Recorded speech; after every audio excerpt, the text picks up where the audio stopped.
Hey guys, BellaRose back here. Welcome to my channel. Thanks for clicking on my thumbnail and choosing to watch this video. I don't take it for granted. Please remember to subscribe, like this video, and share with all your cool friends. Also, please click on the notification bell so whenever I put up a new video, you get an email that says Bella has a new video. Click on it and yeah, you're first to watch.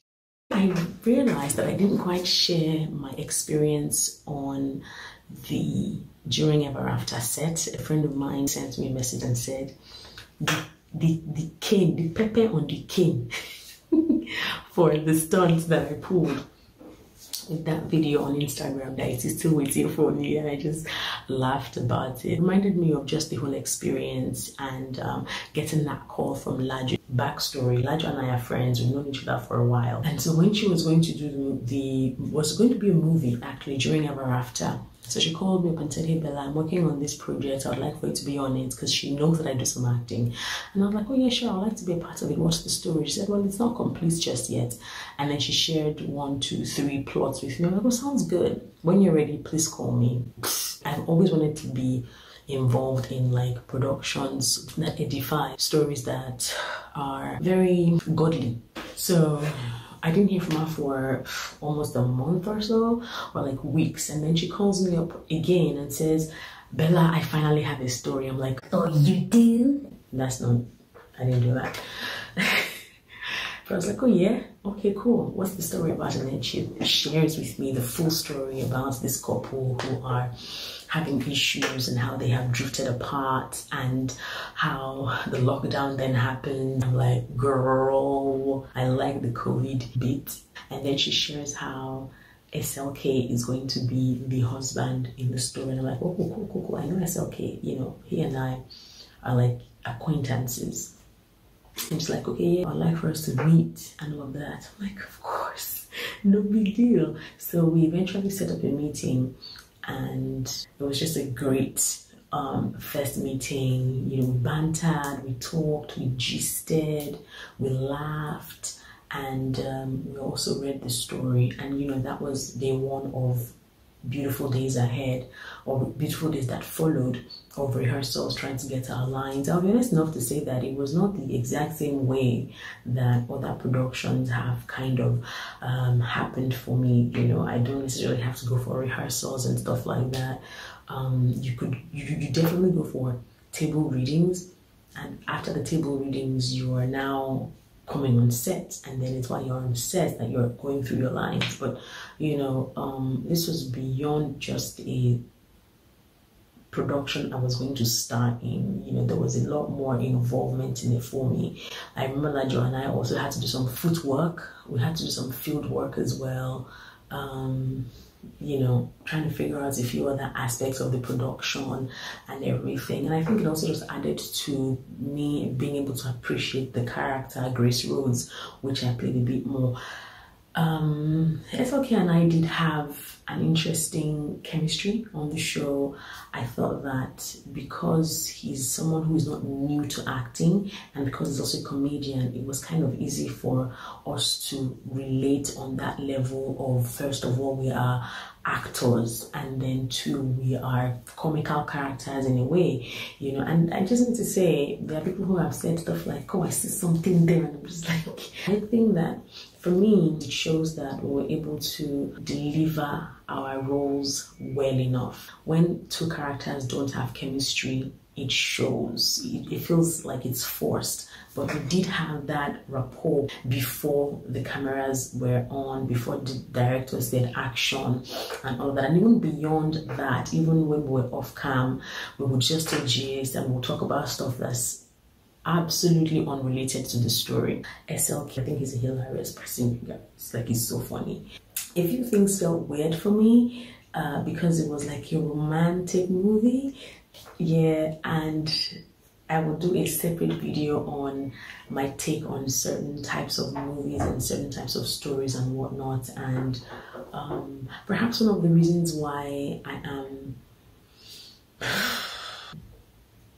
not as involved in Nollywood as many people kind of expect me to be, and as even maybe I would have expected or hoped myself. So that's a different video. This is strictly for During Ever After. Thanks. I was open to a few things, a few other things. I was like, guys, can I have a word with you? I don't, you know.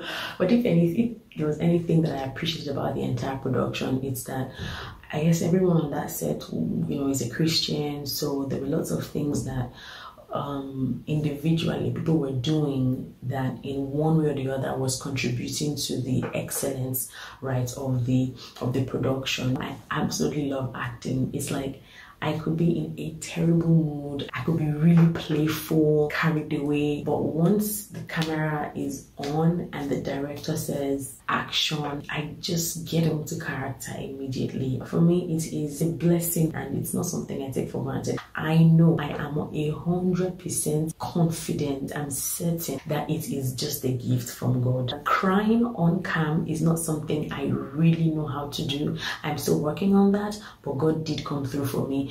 During Ever After, I was really able to bawl my eyes. Like, I've heard familiar stories about couples having issues. People had also talked about how people were divorcing during the COVID lockdown, and so I was just like, well, this is a serious thing, so I've got to act like somebody who understands it, somebody who feels it as well, you know. And I'm sure, I know that God was able to help me. That I saw lots of comments, people were saying, oh, you guys nailed it, your acting was fantastic. I got tons of DMs. There were people who said they felt like they were Grace Rose. People saying it just seemed so real to me.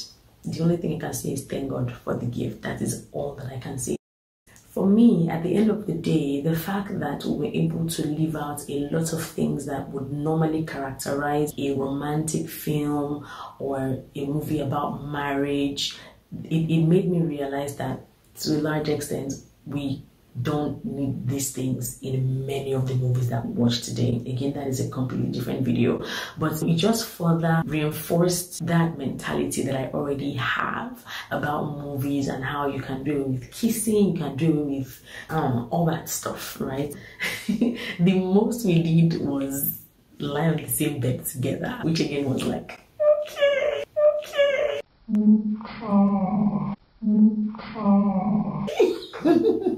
Yeah, again, that's a personal thing, another video. But I really enjoyed the production. I absolutely enjoyed working with everyone on set. I loved hanging out with everybody, and the finished product was just mind-blowing. It was like a ministration. People were blessed, healed in their marriages. People learned a lot of lessons, and even I, as a single person, had lots and lots of nuggets that I held on to. I loved the script so much. I loved particular lines in the story. Your indifference is worse than your faithfulness. That one I kept telling Laju, I'm like. Then the one about Pastor Iren saying Christ went to the cross for his bride. How far are you willing to go for yours? Bro. You know, there were lots of that, and there was also some improvising. There were some things that were said in the entire production that was not in the script. You know, certain nuances, right, that were added just maybe for context and all of that were not in the script, that made the entire story just a lot more wholesome. It was supposed to be a movie, it was changed into a series, and I think that decision happened on set. I'm not giving away too much. I loved the entire experience. I'm open and hoping to do more of such productions, stuff that just is kingdom stuff that's godly, decent, and stuff that also is just edifying, right? So yeah, it was an exciting experience for me, and I want to say a very big thank you to Laju Iren Films for considering me for the role of Grace Rose. Big shout outs to the director, Amapsalmist, and of course Laju as well, SLK, my co-star, Bayo Royal, who acted Uche, Secret Place Wife, who acted as my sister, and everybody on set. You guys were awesome. If I haven't said it before, I'm saying it now. Thank you. And to everyone who watched, God bless you. Like, can't say more than that. That's a real prayer right there. But thank you so much. And my DMs are open, my email as well. Send me an email if you got a nice script. Please remember to subscribe. I'll leave links to all 3 episodes of During Ever After in the description box below, so please go watch it if you haven't just yet. And if you did see it, what was your favorite part of the entire series? Thank you so much. God bless you. Bye.